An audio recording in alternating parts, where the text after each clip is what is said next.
I believe it is fair to say that very, very few Americans have yet heard of the Earth Charter. That will change very, very soon. Both we and our adversaries will see to that. If the advocates of world government have their way, the Earth Charter will be incorporated into the curriculum and the activities of all our elementary schools, our high schools, our colleges, our universities, and into the decision-making processes of businesses and governments at the local, state, and national levels. The stealth campaign to accomplish this is already well underway. The Earth Charter is not a binding treaty like the Kyoto Protocol or the Convention on Biological Diversity, but that is its strength, not its weakness. The Earth Charter has been insidiously crafted to prepare the peoples of the world psychologically, intellectually, and spiritually to accept all of the binding UN treaties aimed at empowering the United Nations with legislative, judicial, executive, military, and police powers, and to transform it into an all-powerful world government. This is the Earth Charter. This is the copy as produced by the Earth Charter Initiative, the primary organization that is pushing its adoption. It is a mere 2,400 words. It is a declaration of interdependence. They call it that, a declaration of interdependence. It is completely at odds with our declaration of independence. Former Soviet dictator Mikhail Gorbachev and Maurice Strong, the Secretary General of the 1992 Earth Summit, say that this charter is intended, this charter, to be the new Decalogue, the new Ten Commandments. God, the creator and sustainer of the earth, of nature, of the universe, and of all things, this same God, we are to believe, is somehow ignorant and deficient when it comes to modern environmental science. But, thankfully, Mr. Gorbachev, Mr. Strong, and other UN-designated eminent persons have graciously stepped into the divine gap with a superior Ten Commandments. Actually, it's 16 commandments. They call them principles, and augmented by an additional 61 sub-principles. So leave it to the socialists to complicate the most simple. They can't even play God without unleashing the deviltry in the details. And when it comes to the Earth Charter, the devil is truly, literally, in the details. The Earth Charter declares, and I quote, "We stand at a critical moment in history, a time when humanity must choose its future," end quote. It asserts that, quote, "fundamental changes are needed in our values, institutions, and ways of living. We must undergo," it says, quote, "a change of mind and heart. And we must embark on what it calls the ongoing collaborative search for truth and wisdom." Now, why is the Earth Charter dangerous? Many of your friends and neighbors, maybe even your pastor, may read it and say, "I don't see anything terribly wrong with this. It calls for protecting the environment, for promoting democracy, guaranteeing human rights, strengthening families. It talks about values, tolerance, diversity, peace, equity, equality, sustainability. Sure, maybe it's a little fuzzy, but I don't see any reason to get worked up over it." That is precisely why it is so dangerous.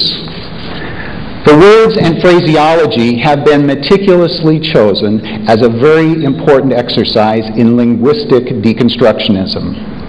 Deconstructionism is the revolutionary method of perverting language to subvert culture and destroy the means by which we understand and communicate facts, ideas, and truth.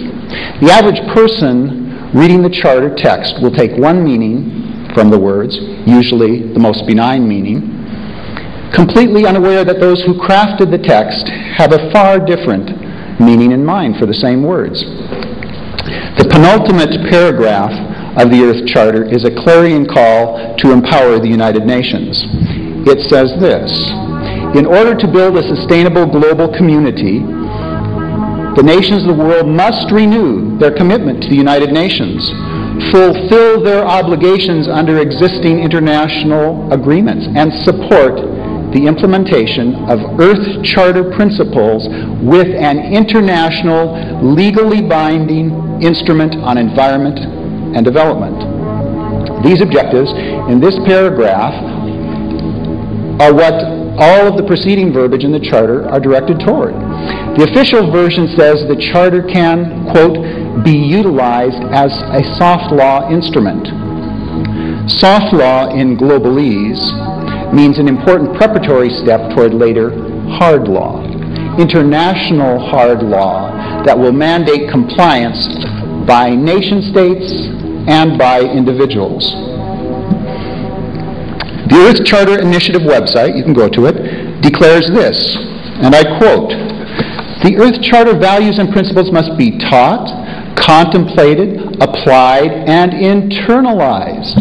To this end, the Earth Charter needs to be incorporated into both formal and informal education. This process must involve various communities, continue to integrate the Charter into the curriculum of schools and universities, and constitute an ongoing process of lifelong learning," unquote. It also says this: "We seek to increase the participation of young people in utilizing the Earth Charter as a guideline in their work as active agents of change," end quote. Yes, our youth are to become change agents in the scheme envisioned here. But what are they trying to change, and how? Let's take a look. If you go to the Earth Charter website, www.earthcharter.org, you will see that they already have curriculum materials for this project. Many of the curricula they direct you to come from UNESCO, the United Nations Education, Scientific, Cultural Organization. There are many examples we could examine here, but time permits only one. The students study the sustainable lifestyles of the people of the Annapurna region of Nepal.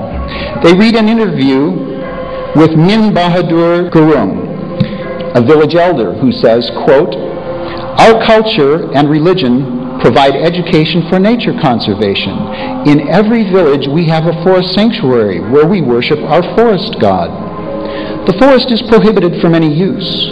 Our sacred forests are set aside above our village. Our forests shape our lifestyles and behaviors. We respect the forest because it is the home of our God. We tell people not to cut down trees and not to kill animals," end quote.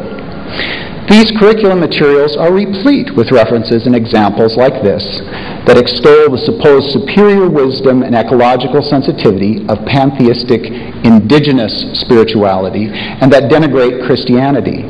After reading the interviews with the tree god worshippers, the students are told, and I quote, "Identify the relevance of the 9 principles for sustainable living followed by the people in Annapurna area." And then they are told, quote, "Rate the relevance of each of the 9 principles of sustainable living to your chosen religion." Further, they are told, quote, "Summarize how people in your chosen religion do or perhaps do not practice these principles," end quote. The lesson hammered home in these lessons is that pantheistic religions inspire an ethic of living in unity and harmony with nature. Christianity, on the other hand, inspires an ethic of separateness and exploitation of nature. Pantheism is a favorite doctrine of collectivists because it offers a concept of man which on religious grounds subordinates the individual to the collective. Since God in this belief system is not the transcendent personal God of the Bible, but an impersonal, immanent force that pervades all things, then all things, the universe, you, me, the rock, the tree, are all God, in a sense. In this pagan worldview, man is not a special creation of the one true God, to whom ultimately he is accountable, nor is he endowed by his Creator with an immortal soul and intrinsic unalienable rights and responsibilities. Pantheism functions as an effective tool in the subversion of God-centered religion by making religion man-centered or nature-centered. And it thereby gives religious sanction to the doctrines and programs of political collectivism.